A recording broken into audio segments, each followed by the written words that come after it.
In what began as a thoughtless act of disrespect at the Veterans Memorial Plaza, turned into an extraordinary story of transformation, as a decorated war hero's confrontation with a reckless motorcycle gang led not to violence, but to an unexpected journey of understanding that would bridge generations and change countless lives forever. Before we dive into today's story, let us know in the comments where you're tuning in from, and if you enjoy stories of justice being served, make sure to hit that subscribe button. We've got another incredible tale waiting for you tomorrow. Now let's begin. The early morning sun cast long shadows across the polished granite walls of the Liberty Memorial Plaza, where retired Marine Colonel Marcus Sullivan methodically went about his daily ritual. His tall frame moved with quiet precision as he carefully cleaned each of the thousands of names etched into the memorial's surface, the same focused attention he once gave to planning combat operations, now dedicated to preserving the legacy of fallen heroes. The plaza, nestled in the heart of Riverside Heights, had become Marcus's sanctuary after retiring from active duty.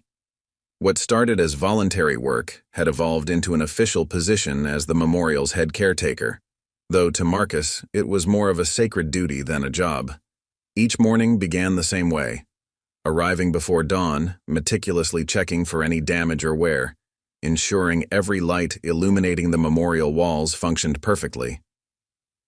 "Morning, Colonel," Sarah Martinez's warm voice carried across the plaza. The local high school history teacher made her way toward him, carrying her signature thermos of coffee. "Thought you might need this. You've been out here since before sunrise again." Marcus straightened, accepting the coffee with a grateful nod. "Sarah, you're going to spoil me. Catherine would have loved your coffee." His voice softened at the mention of his late wife, a fellow Marine who'd served as a combat medic. "Someone has to look after you," Sarah smiled, setting down her bag filled with materials for today's planned student tour. "Besides, you're the only one who makes these field trips come alive for my students. The way you tell the stories behind these names. It matters." The peaceful morning was interrupted by the distant roar of motorcycles. Sarah's expression tightened with concern. "They're back. Third time this week." Marcus remained calm, methodically finishing his coffee. "The night riders are getting bolder. Officer Thompson says they've been causing trouble all over town. Last week they spray-painted graffiti on the community center. That building's been serving veterans since 1945. The motorcycles grew louder, their engines deliberately revving to shatter the morning quiet." Sarah gathered her things quickly, knowing what was coming. "Marcus, please be careful. These kids, they don't understand what this place means." "Don't worry about me," Marcus assured her, his stance relaxed but alert. Anyone who knew what to look for would have noticed how his eyes constantly scanned the plaza's approaches. Old habits from decades of combat leadership, never quite fading. Sarah had barely made it to her car when 5 motorcycles roared up the memorial's main path. The riders' leather jackets emblazoned with their gang's symbol, a grinning skull wearing a broken crown. Their leader, known only as Crown, cut an imposing figure as he dismounted, running a gloved hand carelessly along the polished memorial wall. "Nice setup you got here, old man," Crown called out, his boots scuffing deliberately against the immaculate plaza stones. "All these names. Must take forever to keep clean." His 4 companions spread out, their disrespectful laughter echoing off the memorial walls. Marcus stood quietly by the central eternal flame, his hands relaxed at his sides. To these young troublemakers, he probably looked like just another aging veteran, someone they could easily intimidate. They had no way of knowing that beneath his caretaker's uniform was a man who had led some of the most dangerous combat missions in recent military history. "You know what I think?" Crown continued, pulling out a can of spray paint. "I think this place needs some color. All this black and gray. So depressing."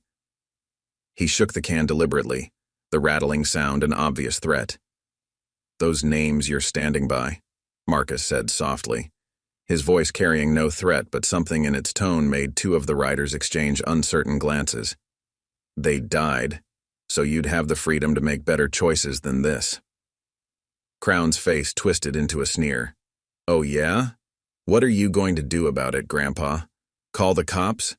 We'll be done and gone before they even get here.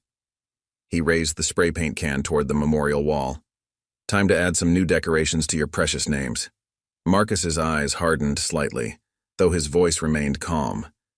Last chance to leave this sacred ground peacefully. After that, things get complicated. The young riders erupted in laughter, but one of them, who wore a patch reading Hawk, studied Marcus more carefully. Something about the older man's stance seemed familiar, triggering warnings from his own time in the military before he'd lost his way. Crown, oblivious to his companion's concern, pressed down on the spray can's nozzle. Boys, show the old-timer what happens when people don't respect the night riders in their own territory. The sun had fully risen now, illuminating the names of fallen heroes on the memorial walls.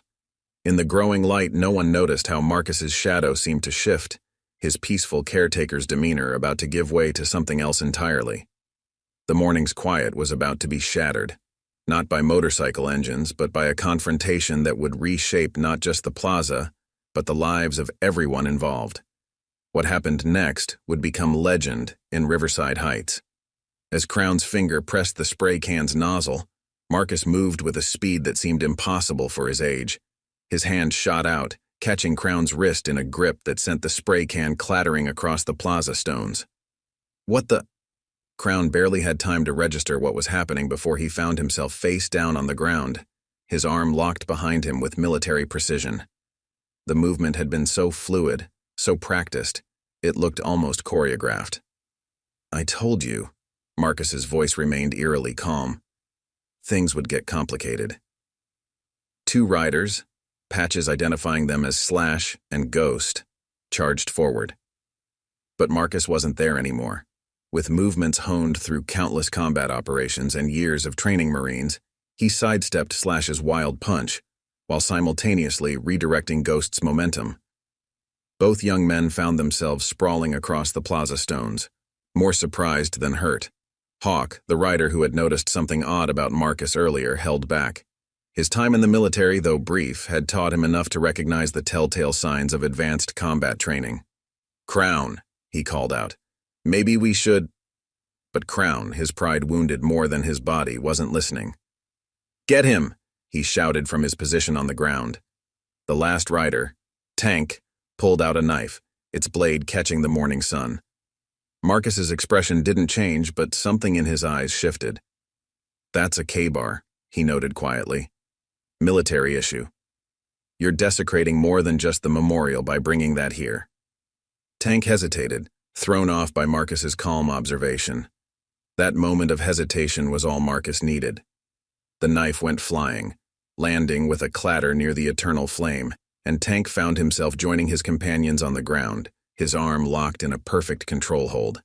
Now, Marcus addressed the groaning riders, his voice taking on the commanding tone that had once directed elite combat units. We're going to have a conversation about respect, sacrifice, and the true meaning of brotherhood.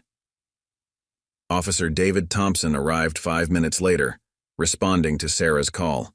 He found 5 members of the notorious Night Riders sitting quietly on the plaza steps, looking both chastened and confused. Marcus was calmly wiping down the memorial wall where Crown's fingers had left smudges. Jesus, Sullivan, Thompson sighed, taking in the scene. Couldn't leave the action behind, could you? Marcus continued his cleaning, his movements precise and methodical. They threatened to deface the memorial, Dave. You know I couldn't let that stand. Hawk, still sitting with his fellow gang members, watched Marcus with growing recognition. You're him, aren't you? He asked suddenly. Colonel Marcus Sullivan, 3rd Battalion, 1st Marines, the ghost of Fallujah. The other riders turned to stare at their companion, then back at Marcus. The transformation in their expressions was immediate. Even Crown, who had been nursing his wounded pride, looked up sharply. That was a long time ago, Marcus replied quietly. But something in his stance confirmed Hawk's words. My older brother served under you, Hawk continued, his voice different now, respect replacing its earlier aggression. He told me stories about how you never left anyone behind, how you'd risk everything to bring your men home. Officer Thompson was already on his radio, calling for backup, but Marcus raised a hand. Dave, hold on. I think these young men might benefit from hearing some stories about what these names really mean, about true brotherhood. Crown, finally finding his voice, spat out. We don't need a history lesson, old man. No? Marcus moved to the memorial wall, his finger tracing one particular name. Kevin Martinez, Sarah's brother, gave his life saving his entire squad. Or James Thompson here. His hand moved to another name. Officer Thompson's father died holding a position so his fellow Marines could evacuate wounded. Each of these names has a story about real courage, real brotherhood. The morning sun had fully risen now, illuminating the thousands of names on the memorial walls. The night riders, despite themselves, found their eyes drawn to the endless rows of etched letters, seeing them differently now. You have a choice, Marcus continued. You can leave here in handcuffs, face charges for attempting to vandalize a national memorial, or, he paused, looking each young man in the eye, you can stay. Learn what true strength looks like, what real brotherhood means. Hawk was the first to stand, removing his gang jacket. I want to hear the stories, sir. One by one, the others followed, even Crown, though he tried to maintain his scowl. Officer Thompson watched in amazement as Marcus began walking the young men through the memorial, pointing out names, sharing tales of courage and sacrifice. But this was just the beginning. No one could have predicted how this confrontation at Liberty Memorial Plaza would spiral into something much larger, something that would change not just these young riders, but the entire community of Riverside Heights. The decorated Marine who had tried so hard to live a quiet life was about to embark on perhaps his most important mission yet. One that would prove that sometimes the greatest victories come not from defeating your opponents, but from transforming them into allies. Word of the confrontation at Liberty Memorial Plaza spread through Riverside Heights like wildfire. By sunset, Officer Thompson's phone wouldn't stop ringing with calls from concerned citizens and local reporters trying to verify the rumors that 5 members of the Night Riders had been subdued by a single elderly caretaker. At the local police station, Crown nursed his bruised ego more than his minor injuries while waiting to hear about potential charges. His lieutenant, Hawk, sat quietly in another room, deep in conversation with the police about his own military background and how he'd ended up involved with the gang. Sarah Martinez paced in the Memorial Plaza's office, where Marcus was filling out incident reports. I knew something like this would happen. These kids have been pushing boundaries for months. Last week, they harassed Mr. Chen at his veterans supply store, nearly drove him out of business. Disrespect often comes from misunderstanding, Marcus replied, his pen moving steadily across the paperwork. 20 years of military service had taught him the importance of proper documentation, even for minor incidents. The door opened, and Catherine Chen entered, carrying a box of supplies. The elderly woman had been supplying the memorial with maintenance materials since her husband opened their store 30 years ago. Marcus, I heard what happened. Are you all right? I'm fine, Catherine. Just some misguided young men who needed a lesson in respect. Catherine set down her box, her expression troubled. It's not just them. The Night Riders have been recruiting more kids from the high school. My grandson Michael says they're targeting veterans' children, telling them their parents' sacrifice was wasted on a thankless country. Sarah's face darkened. That explains why attendance at my military history club has been dropping. These kids are being fed lies about their own heritage. Marcus listened quietly, his mind working through the implications. The Night Riders weren't just another street gang. They were systematically undermining the community's connection to its military heritage. Officer Thompson entered, followed by his partner, Lisa Rodriguez.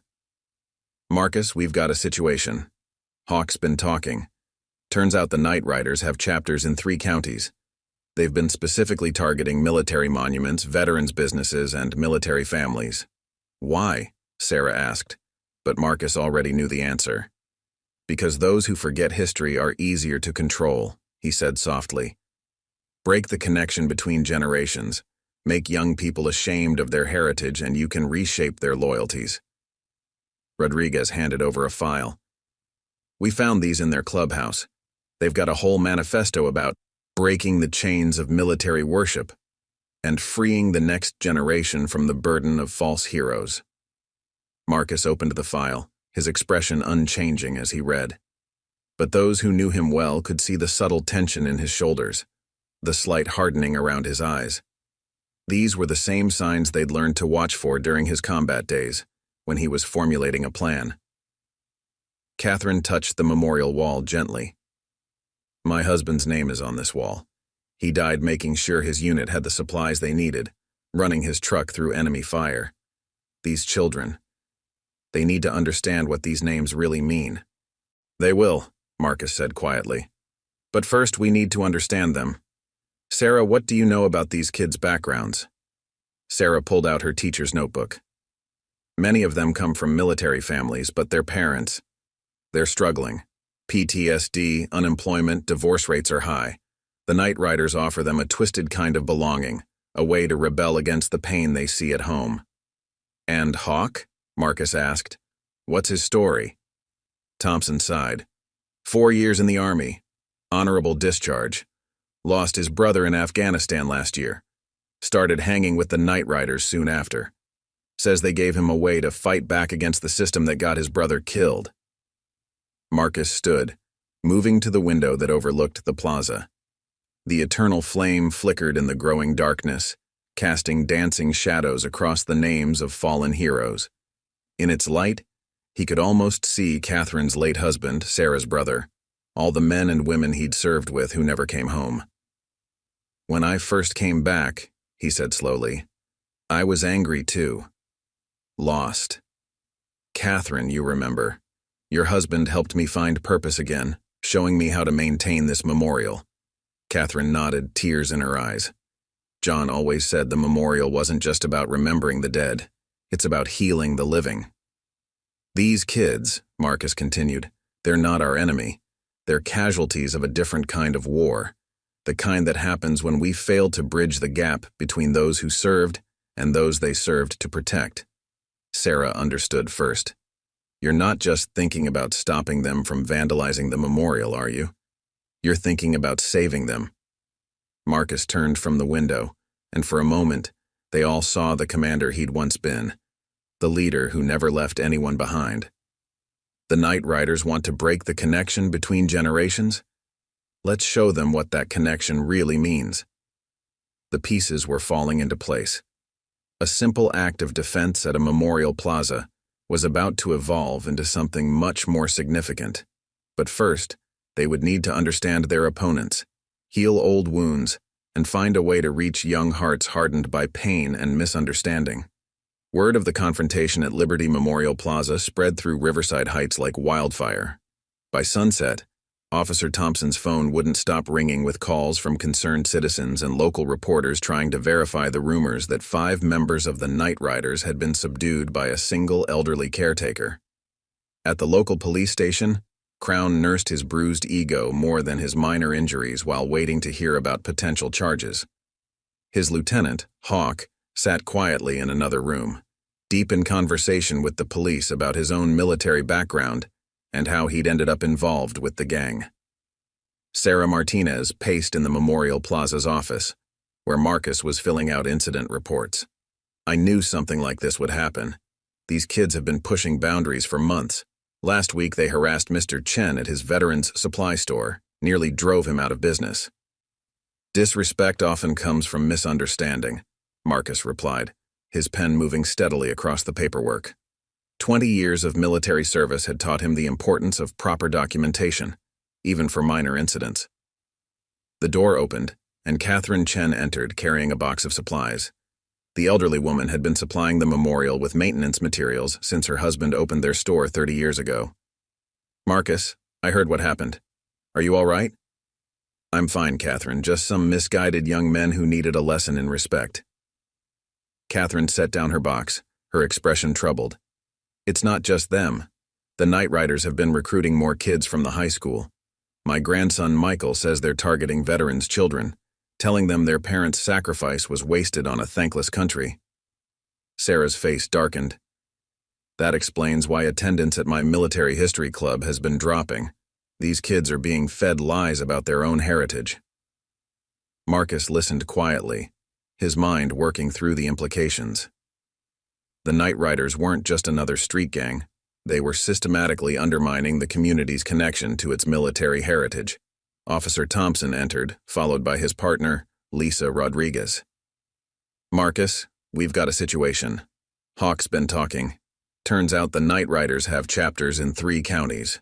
They've been specifically targeting military monuments, veterans' businesses, and military families." "Why?" Sarah asked, but Marcus already knew the answer. "Because those who forget history are easier to control," he said softly. "Break the connection between generations, make young people ashamed of their heritage, and you can reshape their loyalties." Rodriguez handed over a file. "We found these in their clubhouse. They've got a whole manifesto about breaking the chains of military worship and freeing the next generation from the burden of false heroes." Marcus opened the file, his expression unchanging as he read.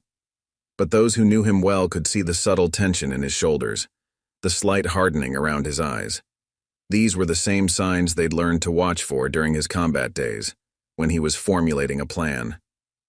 Catherine touched the memorial wall gently. "My husband's name is on this wall. He died making sure his unit had the supplies they needed, running his truck through enemy fire. These children. They need to understand what these names really mean." "They will," Marcus said quietly. "But first, we need to understand them. Sarah, what do you know about these kids' backgrounds?" Sarah pulled out her teacher's notebook. "Many of them come from military families, but their parents, they're struggling. PTSD, unemployment, divorce rates are high. The Night Riders offer them a twisted kind of belonging, a way to rebel against the pain they see at home." "And Hawk?" Marcus asked. "What's his story?" Thompson sighed. 4 years in the Army, honorable discharge. Lost his brother in Afghanistan last year. Started hanging with the Night Riders soon after. Says they gave him a way to fight back against the system that got his brother killed." Marcus stood, moving to the window that overlooked the plaza. The eternal flame flickered in the growing darkness, casting dancing shadows across the names of fallen heroes. In its light, he could almost see Catherine's late husband, Sarah's brother, all the men and women he'd served with who never came home. "When I first came back," he said slowly, "I was angry too. Lost. Catherine, you remember, your husband helped me find purpose again, showing me how to maintain this memorial." Catherine nodded, tears in her eyes. "John always said the memorial wasn't just about remembering the dead, it's about healing the living. These kids," Marcus continued, "they're not our enemy. They're casualties of a different kind of war, the kind that happens when we fail to bridge the gap between those who served and those they served to protect." Sarah understood first. "You're not just thinking about stopping them from vandalizing the memorial, are you? You're thinking about saving them." Marcus turned from the window, and for a moment, they all saw the commander he'd once been, the leader who never left anyone behind. The Night Riders want to break the connection between generations? Let's show them what that connection really means. The pieces were falling into place. A simple act of defense at a memorial plaza was about to evolve into something much more significant. But first, they would need to understand their opponents, heal old wounds, and find a way to reach young hearts hardened by pain and misunderstanding. At the county jail, Crown paced in his cell, his anger building with each step. His cell phone, confiscated but not before he'd made several calls, had been busy spreading the word about his humiliation at the hands of the memorial's caretaker. His second-in-command, Snake, listened through a patchy connection as Crown spat out orders. "Get everyone together," Crown snarled, his knuckles white as he gripped the phone. "I want that memorial turned to rubble. No one humiliates the Night Riders and lives to tell about it." Snake, watching other Night Riders gather at their warehouse headquarters, voiced rare concern. "Boss, something's not adding up about this caretaker. The way Hawk tells it." "Hawk's gone soft." Crown cut him off, his voice dangerous. "Probably crying to the cops right now about his dead brother. This old man made us look weak. Nobody does that and walks away." Outside the jail, Marcus met with Officer Thompson in the parking lot. "He's made 3 calls. Thompson reported, checking his notes. "Our surveillance picked up chatter about a major gathering at their warehouse tonight." "How many?" Marcus asked, though he already had a good idea. "At least 30 bikes so far, with more coming from other chapters. Crown's got a reputation to protect now." Marcus nodded, his mind already working through scenarios. "Have you contacted state police?" "They're stretched thin with the county fair. Earliest they could get here is tomorrow morning." Sarah Martinez pulled up in her car, her face tight with worry. "Marcus, my students have been texting me. The night riders are recruiting at the high school parking lot. They're telling kids this is their chance to make history by taking down the memorial." At the Chen's veteran supply store, Catherine was dealing with her own crisis. 3 night riders had just left after making thinly veiled threats about fire insurance. "They're getting bolder," she told Marcus over the phone. "They're not just targeting the memorial anymore. They're going after everyone connected to it." Marcus drove through town, noting how the streets were unusually quiet. Parents were keeping their kids inside, stores were closing early, and an atmosphere of tension hung over Riverside Heights. At the Memorial Plaza, he found Michael Chen, Catherine's grandson, waiting for him. "I followed them," the teenager said without preamble. "They've got spray paint, chains, even some explosives. They're planning something big tonight." "You shouldn't have taken that risk," Marcus said, but his voice carried approval for the boy's courage. "My grandfather's name is on that wall," Michael replied simply. "I couldn't just do nothing." Inside the memorial office, the small group that had gathered that morning had grown. Veterans from across town had shown up, drawn by word of the impending threat. Among them was Jake Wilson, a former Force Recon Marine who now ran the local gym. "This isn't just about the memorial anymore," Jake said, laying out a map of the town. "They're trying to send a message. Break the community's spirit." Sarah spread out student photographs showing night riders recruiting outside the high school. "They're targeting our kids, using their pain and confusion against them. Many of these recruits are from military families struggling with PTSD, deployment stress, loss." Marcus studied the warehouse location on the map, his tactical mind assessing approaches and vulnerabilities. "This ends tonight," he said quietly. "Not with violence, but with understanding. These kids aren't our enemy. They're lost, looking for belonging in the wrong places." Officer Rodriguez entered with fresh intelligence. "We've identified most of their new recruits. Over half are children of veterans. They're using their parents' struggles to turn them against their own heritage." "Then we use that connection to bring them back," Marcus said. He turned to the gathered veterans. "Each of you knows what it's like to come home, to feel lost, to search for meaning. These kids are fighting the same battle, just in a different way." Catherine Chen arrived with coffee and sandwiches, her way of contributing to what everyone knew would be a long night. "John always said the hardest part of war isn't the fighting," she said, setting down the food.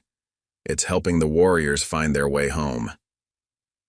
As night fell, the rumble of motorcycles grew steadily louder around town. The night riders were gathering in force, preparing to make their statement, but they weren't the only ones making preparations.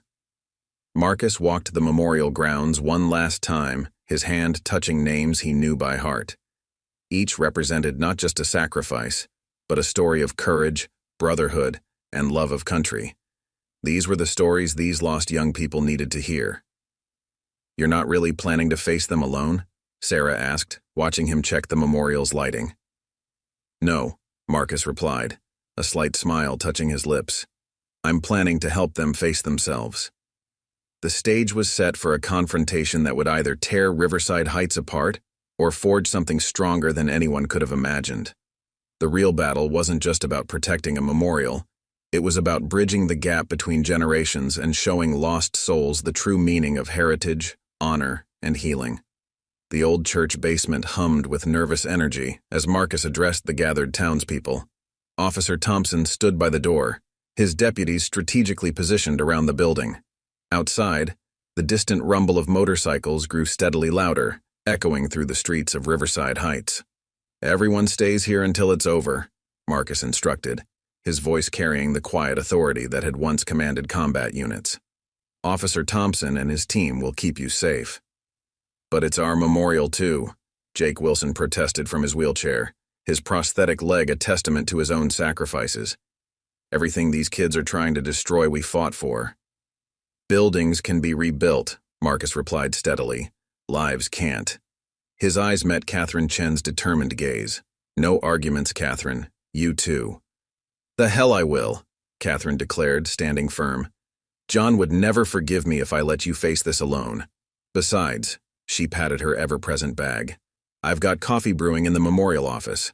After a good fight, even the most lost souls need a moment to think.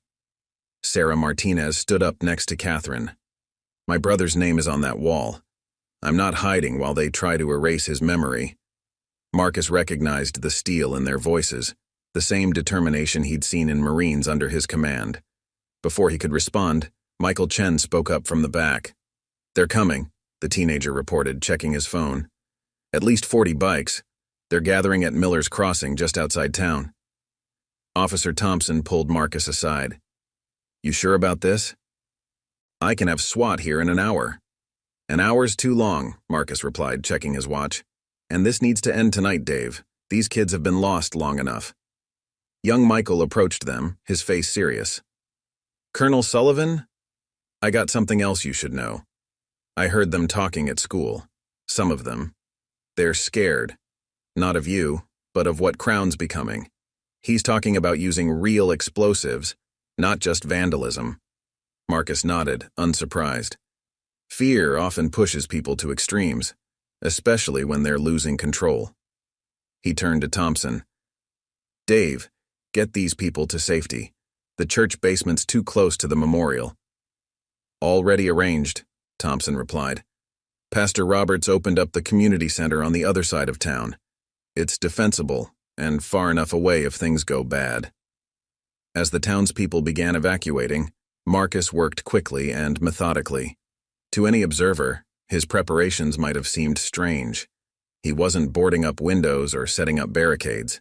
Instead, he was turning on specific lights, positioning equipment, and most curiously, setting up the memorial's audio system. Sarah lingered behind as others left. What are you planning, Marcus? A lesson, he replied, checking the sound system one last time. Sometimes the best way to reach someone is to let them see themselves clearly. The rumble of motorcycles grew closer. Marcus could pick out distinct engine sounds. He counted at least 45 distinct bikes. Crown had managed to gather quite a force. At their staging area, Crown addressed his assembled riders, now nearly 50 strong. Tonight we show everyone that the past is dead. No more living in the shadow of their so-called heroes. No more guilt about their precious sacrifices. After we're done, no one will doubt the Night Rider's power. But Hawk, who had been released from custody hours earlier, noticed something odd about the gathering. The veteran members, the ones who'd been with them longest, looked uncomfortable. He recognized the look. He'd seen it in the mirror often enough. It was the face of someone who knew they were crossing a line they couldn't uncross. Crown, Hawk spoke up, his military training screaming warnings at him. Something's not right. Sullivan had hours to call in reinforcements, but he's still there. Alone. Good, Crown sneered, hefting a backpack that clearly contained more than spray paint. Makes it easier. No, Hawk insisted, his combat instincts in full alert. It makes it suspicious. No veteran stays to face 50 attackers alone unless they've got a plan. Crown's hand shot out, grabbing Hawk's collar. You questioning me again? I'm trying to keep us alive, Hawk shot back. I served, Crown. The way Sullivan moves, the way he set this up. He's not just some caretaker. Don't care if he's God himself, Crown snarled. Tonight he's a dead man, and that memorial's going to be a pile of rubble. The bikes roared off into the darkness, splitting into their assigned groups, but Hawk held back, watching through his night vision goggles. Something about the memorial's layout had changed. The lights created strange shadows, and the equipment wasn't where it had been that morning. At the community center, Catherine Chen couldn't sit still. We should be helping him. Watch and learn, Sarah replied softly, remembering Marcus's words from earlier. Sometimes the quietest men have the most powerful voices. Officer Thompson frowned at his radio. We're getting reports of movement at all the memorial's approaches. They're trying to surround it. Good, Michael said unexpectedly. Everyone turned to look at him. The teenager smiled grimly. That means they'll all be able to see what happens next. The first wave of night riders hit the Memorial Plaza like a storm of engines and leather, their bikes' headlights cutting through the evening darkness. But something was wrong. The normally dimmed memorial lights blazed at full power, creating harsh shadows and destroying their night vision. The carefully positioned spotlights Marcus had arranged cast massive silhouettes of the memorial walls against the night sky, making the names of the fallen loom over everything. "Spread out," Crown ordered, his voice echoing strangely in the plaza's acoustics. "Find him." But Marcus was already moving, a shadow among shadows. One by one, riders found their bikes' engines suddenly dead, key fobs mysteriously missing. Others found themselves gently but firmly disarmed of their spray cans and weapons, sometimes without even realizing it until minutes later. "What the hell?" Snake spun around, his prized chain somehow now hanging from a memorial branch instead of his belt. "He's picking us apart." Crown, enraged, grabbed his backpack of explosives. "Burn it! Burn it all!" Suddenly, the memorial's sound system crackled to life. Collecting scripts and generating this story caused huge effort and time, so if you like the story, please hit the subscribe button. That will help. But instead of alarms or warnings, what emerged were voices. Young voices recorded from various night riders during their school recruitment sessions. "My dad came back different," one voice echoed across the plaza. "He doesn't talk anymore. The night riders say it's because he was fighting for nothing." Another voice followed. "Mom says grandfather died a hero, but the riders showed me how the government just used him." Crown spun around, trying to locate the speakers. "Shut it off!" But the voices continued, each one revealing the pain and confusion that had led these young people to the night riders. Marcus had been recording their recruitment sessions, capturing the raw hurt behind their rebellion. "I just want to understand why my brother never came home." Hawk recognized his own voice in the recordings and froze. He remembered saying those words, remembered the pain that had driven him to join Crown's crusade against military memorials. Marcus's voice cut through the darkness, calm and steady. "You're not the first to ask these questions. You're not the first to feel this pain." He emerged into the light by the eternal flame, his caretaker's uniform now bearing his combat medals. Every name on these walls represents a family who asked why. Every star here marks someone who never came home. Several riders, particularly the newer recruits, lowered their weapons, recognition dawning on their faces as they saw Marcus's decorations. "You're him," one young rider whispered. "The ghost of Fallujah. My dad served with you." Crown, seeing his control slipping, reached for his backpack. Enough of this psychological crap. But when he opened it, instead of explosives, he found folders, personnel files, military records, and photographs. Marcus had switched the contents during the earlier confusion. Looking for these? Marcus held up the real backpack. Had to disarm them. Too many sons and daughters here tonight who need to find their way home. The sound system switched to new recordings. Veterans talking about their struggles, their pain, their journey to healing. Many were voices the young riders recognized, their parents, older siblings, neighbors. "We're not your enemy," Marcus continued, moving among the gathered riders with the same calm authority that had once led Marines through combat. "Your pain, your confusion, your anger, they're all valid. But destroying your heritage won't heal those wounds." Hawk stepped forward, removing his night rider's jacket. "He's right, Crown. We've been fighting the wrong battle." One by one, other riders began to recognize faces in the photographs Marcus had scattered. Their parents in uniform, their older siblings in combat gear, their grandparents serving proudly. This memorial, Marcus gestured to the walls of names, isn't about glorifying war. It's about remembering sacrifice, understanding cost, and healing together. Every name here has a story of pain, courage, and love for something greater than themselves. Crown, seeing his authority crumbling, pulled out a handgun. "I'll show you what your precious sacrifice is worth." But before he could aim, Hawk and several other riders moved to stop him. In the struggle, the gun went off, the shot going wide, but it hit the memorial wall, chipping one of the names. The sound of that impact, of metal scarring stone, froze everyone in place. In the sudden silence, Marcus's voice carried clearly. "That name you just marked? Lieutenant James Crown. Your father, Crown. The man who died making sure his entire unit made it home from Baghdad." Crown's hand trembled on the gun. "You're lying." "Check your father's dog tags," Marcus said softly. "The ones you wear under your jacket but pretend are just fashion. Check the date of death against the name on this wall." Crown's face went pale. Slowly, with shaking hands, he pulled out the dog tags he'd kept hidden all these years. "He left me," Crown's voice cracked. "He left us." "No." Marcus stepped closer. "He loved you enough to give everything so you could live free. Your anger, your pain, they're not wrong. But this?" He gestured to the memorial. "This is where we learn to carry that pain together." The transformation that began in that moment would reshape not just the Night Riders, but the entire community of Riverside Heights. As Crown sank to his knees before his father's name, something changed in the plaza's atmosphere.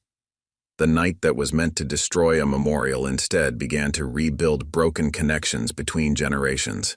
1 week after the confrontation at Liberty Memorial Plaza, the morning quiet was broken, not by the roar of threatening motorcycles, but by the steady putt-putt of Michael Chen's old pickup truck delivering cleaning supplies.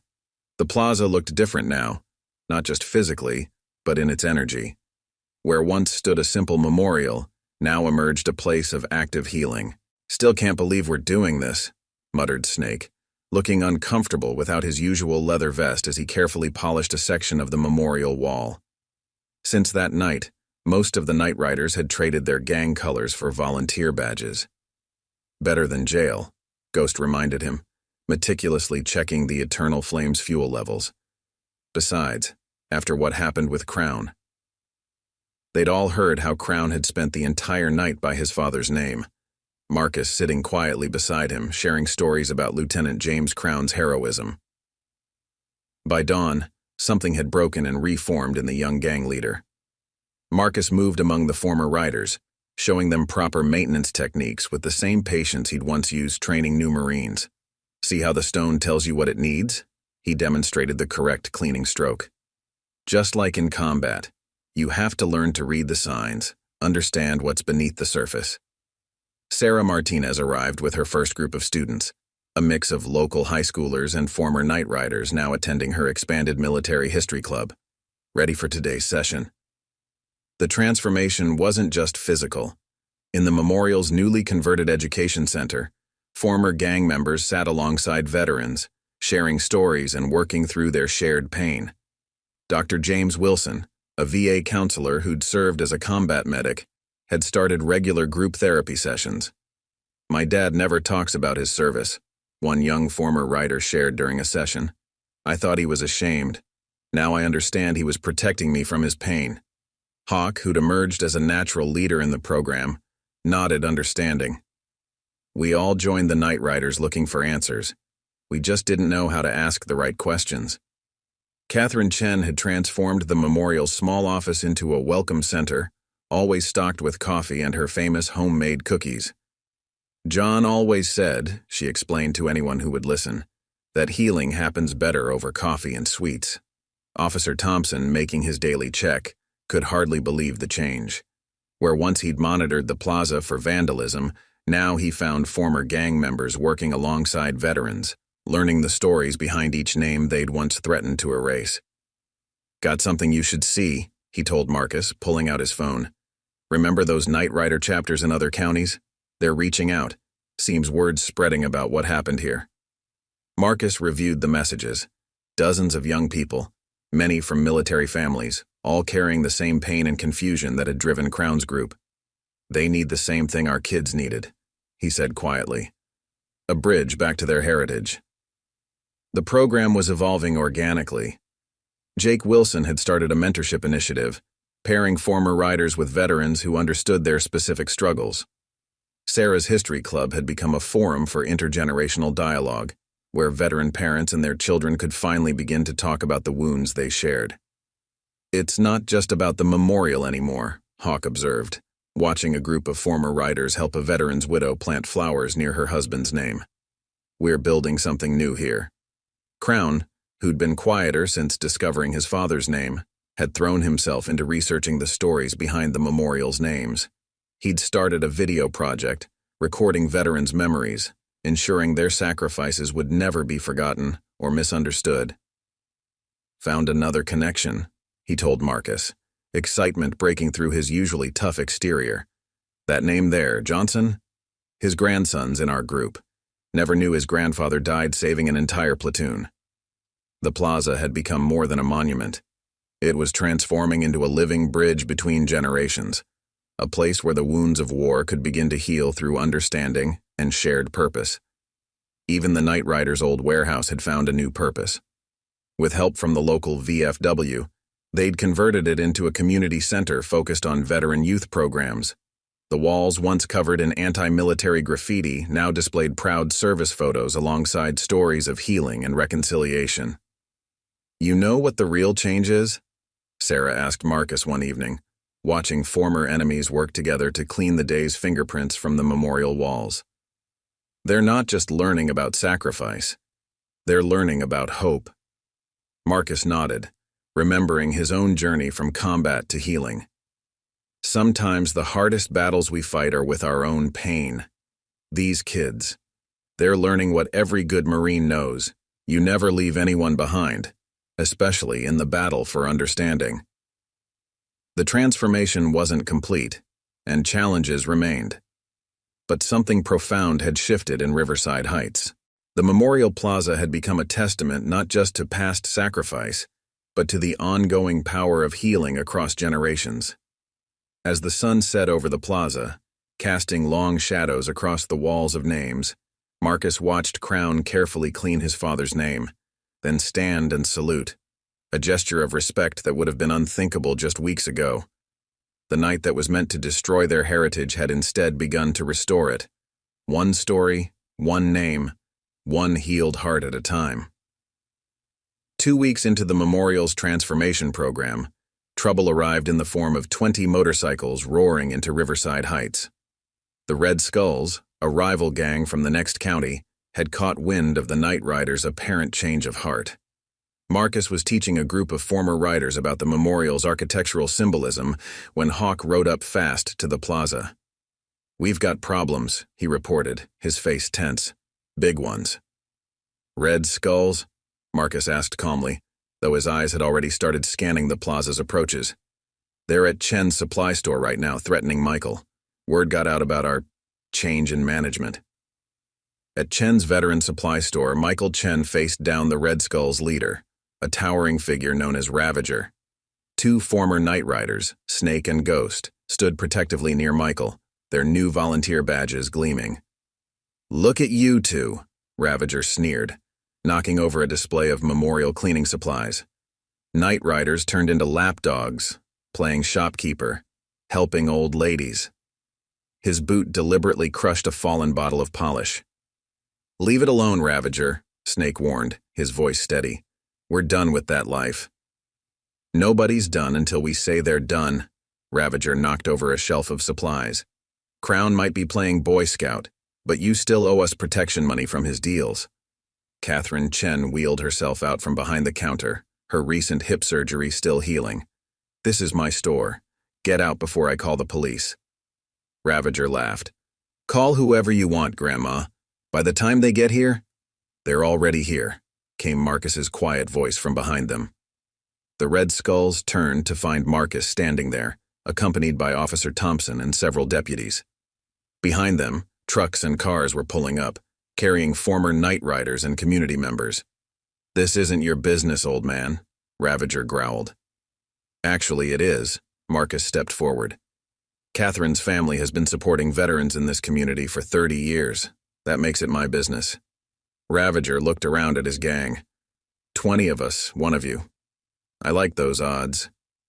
"You might want to check your math," Officer Thompson commented as more vehicles arrived. Former night riders who'd joined the memorial program were pulling up, alongside dozens of townspeople. Even Sarah Martinez was there, still carrying her teaching materials. "This is what you left the night riders for?" Ravager taunted Snake and Ghost. "Playing security guard for some old memorial?" "No," Snake replied, standing straighter. "We left because we found something worth protecting, something real." Ghost stepped forward, moving to stand beside Marcus. "We found our heritage." Ravager's face darkened. "You're dead, all of you." He reached inside his jacket. What happened next became another Riverside Heights legend. Before Ravager could draw his weapon, Marcus moved with the fluid speed that had made him legendary in Marine Force Recon. The massive biker found himself disarmed and face down on the store's floor. "Now," Marcus said conversationally, maintaining his hold on Ravager, "we're going to have a civilized discussion about respect and community." The Red Skulls reached for weapons but froze as Thompson's deputies emerged from strategic positions. More importantly, they found themselves surrounded by determined townspeople and reformed riders standing shoulder to shoulder. "See, here's the thing," Marcus continued, his voice carrying to everyone. "Riverside Heights isn't just some territory to be carved up. These people aren't marks for your protection racket, they're my family. Our family." "Our family," Hawk corrected, stepping forward. The other former night riders nodded. "So you have two choices," Marcus went on. "Leave now and spread the word that Riverside Heights is off limits, or—" He applied slightly more pressure, making Ravager gasp. "We can continue this discussion at the sheriff's station. Your call." For a tense moment, no one moved. Then one of the Red Skulls gunned his bike and took off. Others followed quickly. Within minutes, only Ravager remained. Okay, Ravager wheezed. "We're gone. Riverside Heights is yours." "No," Marcus corrected, helping him up but maintaining a firm grip. "Riverside Heights belongs to its people. Remember that." As the Red Skulls retreated, Catherine approached Snake and Ghost. "Well, boys, that was an exciting morning. Now, about those shelves you were organizing." The casual return to normalcy broke the tension. People began dispersing, though many headed to the Memorial Plaza. Sarah had announced an impromptu history session, focusing on how communities had historically come together to protect their heritage. In the memorial's new education center, Dr. Wilson was already incorporating the morning's events into his therapy session.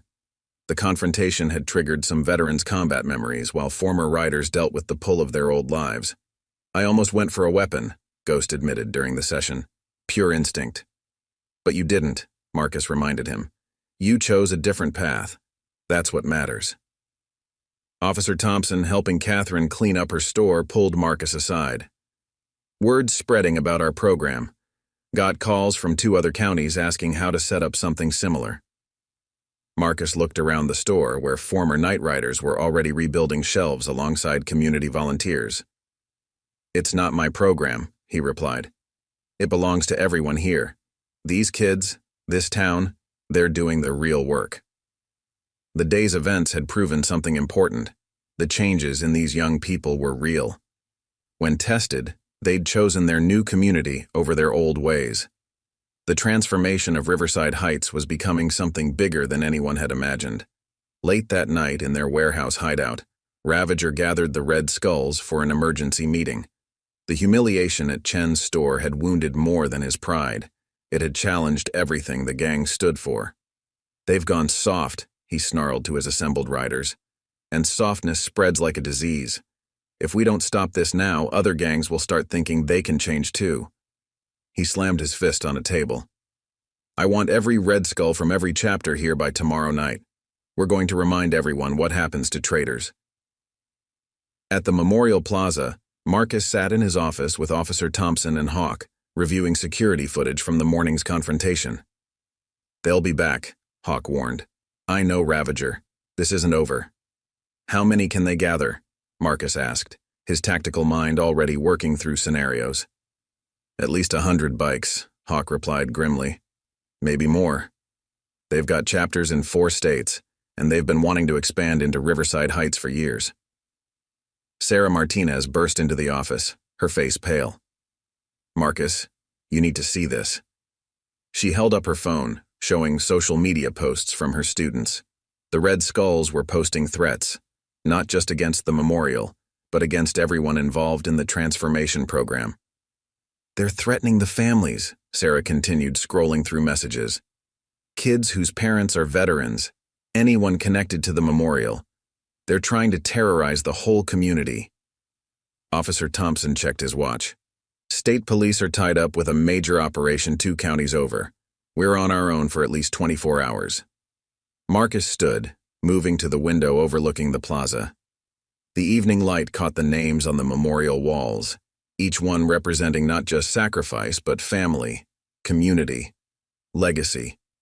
Then we stand together. Throughout the night, preparations began. Former night riders, now proud volunteers at the memorial, worked alongside veterans and townspeople. They weren't just protecting a monument anymore, they were defending their newfound purpose. Crown, who had been quietly researching his father's service record, approached Marcus. "They'll hit multiple targets," he said, his former gang leader's insight proving valuable. "The memorial, Chen's store, the community center, anywhere that represents this change." "Then we protect them all," Marcus replied. He turned to the gathered group. "This isn't about fighting, it's about standing firm in who we've become." Dr. Wilson, who had stayed late to help coordinate, spoke up. "Some of our younger members are scared. This is bringing up their old traumas, the reasons they joined gangs in the first place." "Fear is natural," Marcus acknowledged. "But remember what these walls teach us. Courage isn't about not being afraid. It's about standing together despite that fear." Catherine Chen arrived despite the late hour. "John would say we're making history," she said, setting down her ever-present basket of food, "not just protecting it." Through the night, more supporters arrived. Veterans from neighboring towns, having heard of the threats, came to stand with their brothers and sisters. Former night riders from other chapters, inspired by the transformation they'd witnessed, chose this moment to change sides. Michael Chen, monitoring social media, reported a steady stream of bikes heading toward Riverside Heights.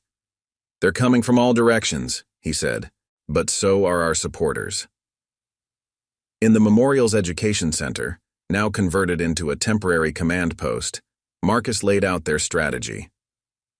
"We defend in layers," he explained, his Marine training evident in every detail. "But our strongest defense isn't physical. It's showing them what real strength looks like." Sarah had been working with her students, creating a video compilation of the memorial's transformation. "Look at this," she said, playing footage of former gang members working alongside veterans, helping families find their loved ones' names, sharing stories of healing. "That's our weapon," Marcus nodded. "Truth. Understanding. The very things they're afraid of." As dawn approached, the rumble of distant motorcycles grew steadily louder. The Red Skulls were gathering in force, preparing to destroy what they couldn't understand. But they would find more than just a memorial waiting for them. Officer Thompson, making his final checks, found Marcus by the eternal flame. "You know what makes them so angry?" he asked. "It's not just that the Night Riders changed. It's that you proved change is possible." Marcus nodded, touching one of the names on the wall, a Marine who died saving his unit in Fallujah. "That's what scares them the most. If change is possible, then all their excuses, all their anger, all their violence. It's a choice, and choices can be remade." The sun began to rise over Riverside Heights, illuminating the Memorial Plaza where veterans, former gang members, and townspeople stood together, ready to protect not just a monument, but the very possibility of transformation. The battle that was coming wasn't just about territory or pride. It was about proving that the hardest hearts could change, that the deepest wounds could heal, and that the strongest bonds were forged not in violence, but in the courage to choose a different path. The morning sun had barely risen when the first wave of Red Skulls roared into Riverside Heights.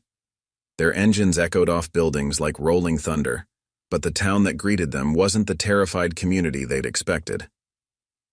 At Chen's veteran supply store, Catherine sat calmly in her wheelchair at the entrance, flanked by Snake and Ghost. Former Night Riders stood shoulder to shoulder with veterans, creating a living wall of protection.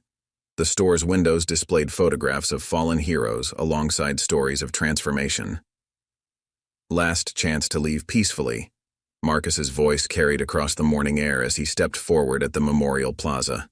He stood alone at the entrance, but behind him, dozens of community members emerged from various positions. Veterans, former gang members, teachers, students, all united. Ravager dismounted his bike, his face twisted with rage. "You think this little show of unity scares us? We've got over 100 riders. You've got what? Some reformed puppies and old soldiers."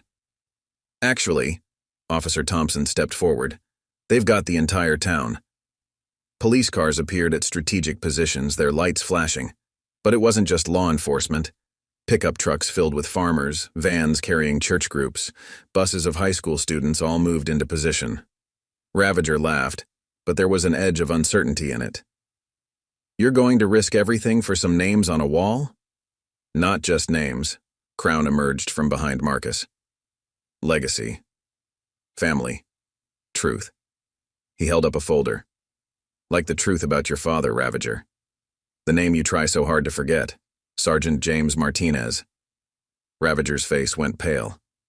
"How did you—" "These walls tell stories," Crown continued. "Your father's name is here too. 3rd row, near the Eternal Flame. Distinguished Service Cross. Died saving his entire platoon." "Shut up," Ravager roared, but his voice cracked.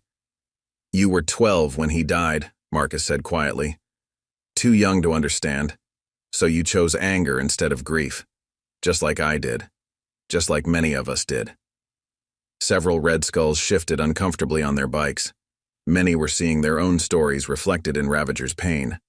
Suddenly, Sarah's video presentation began playing on the memorial's wall. Images of healing, of former enemies working together, of young people reconnecting with their heritage. The sound system carried voices of transformation, stories of change. "This is what you're really afraid of," Marcus stepped closer to Ravager. "Not weakness, but the strength it takes to face your pain, to choose a different path." More Red Skulls began turning off their engines, watching the images play across the memorial wall. They saw former Night Riders sharing coffee with veterans, helping widows find their husbands' names, young people learning the stories behind the sacrifices. "Your father taught you about brotherhood," Marcus continued, "but not the kind you found in the Red Skulls.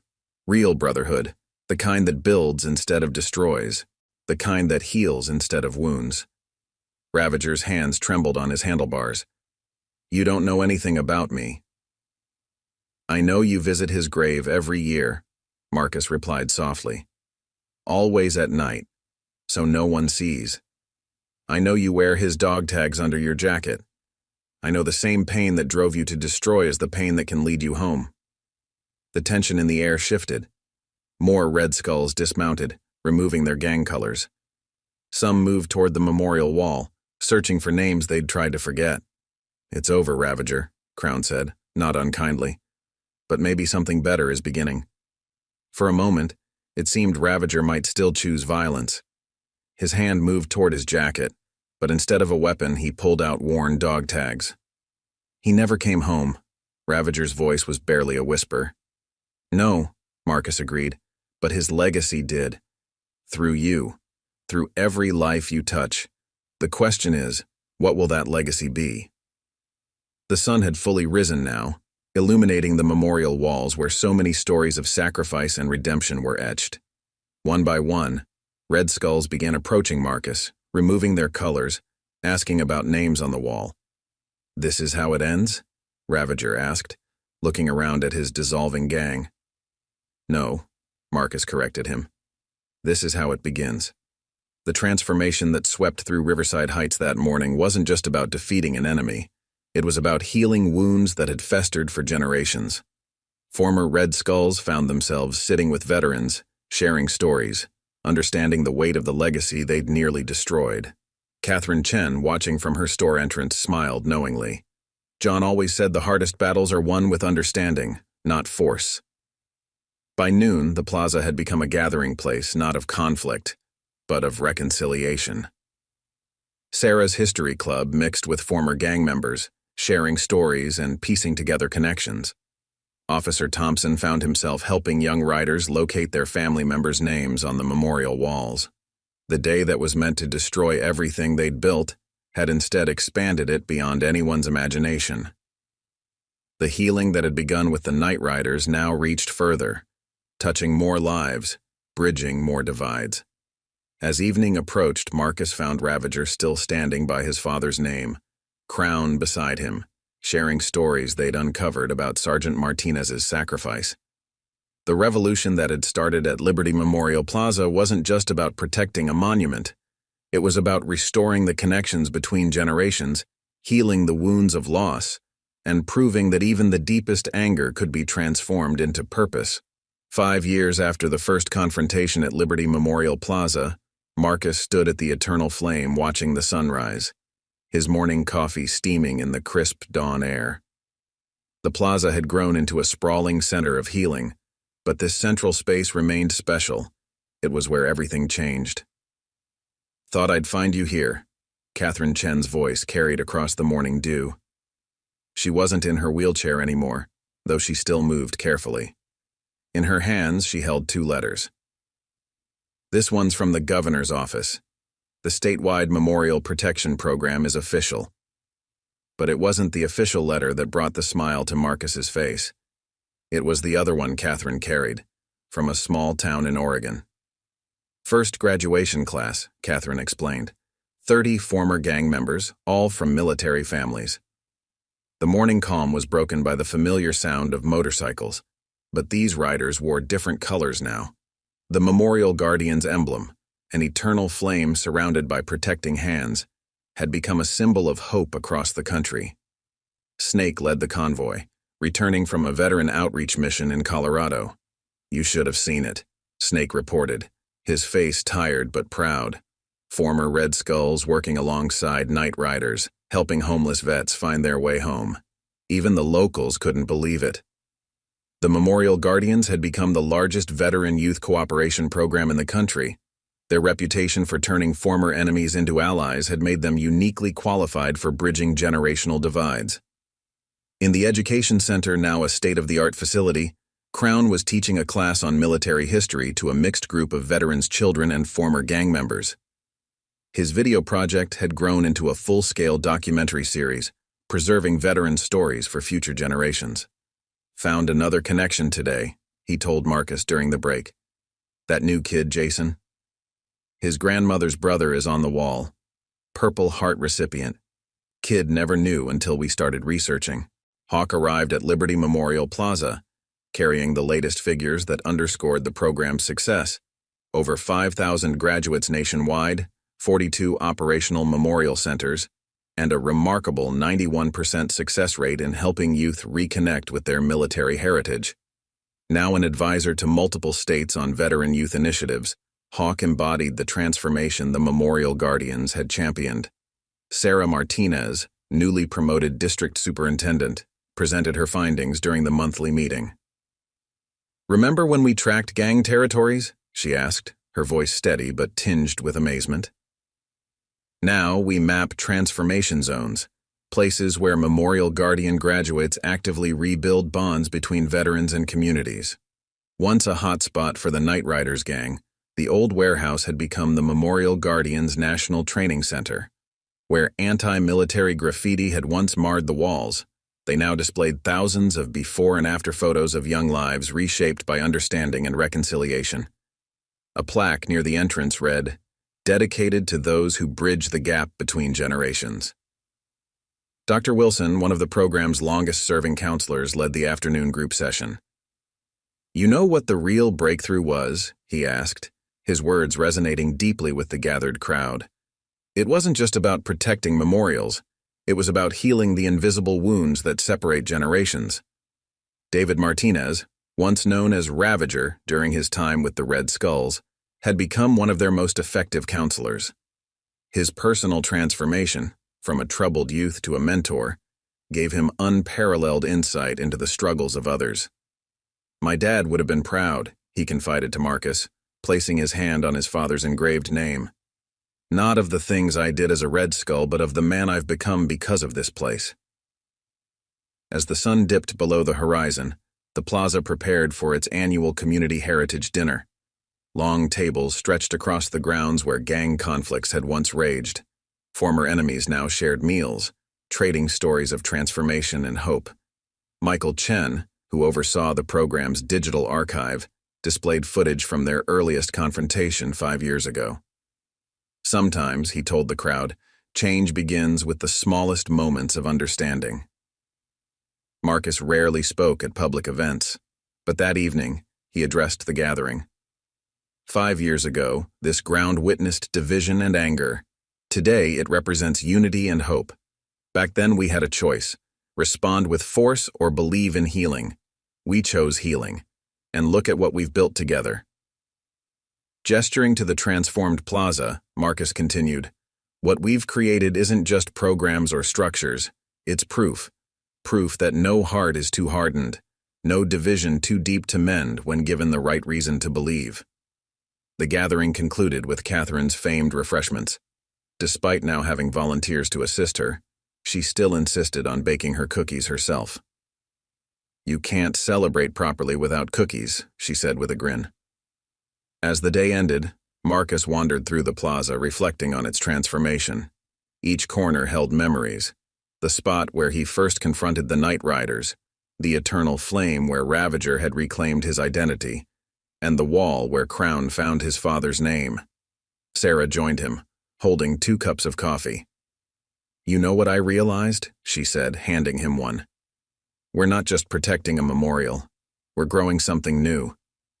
Marcus nodded, recalling Catherine's words. The smallest seeds yield the biggest harvests. The Memorial Guardians had grown beyond an organization.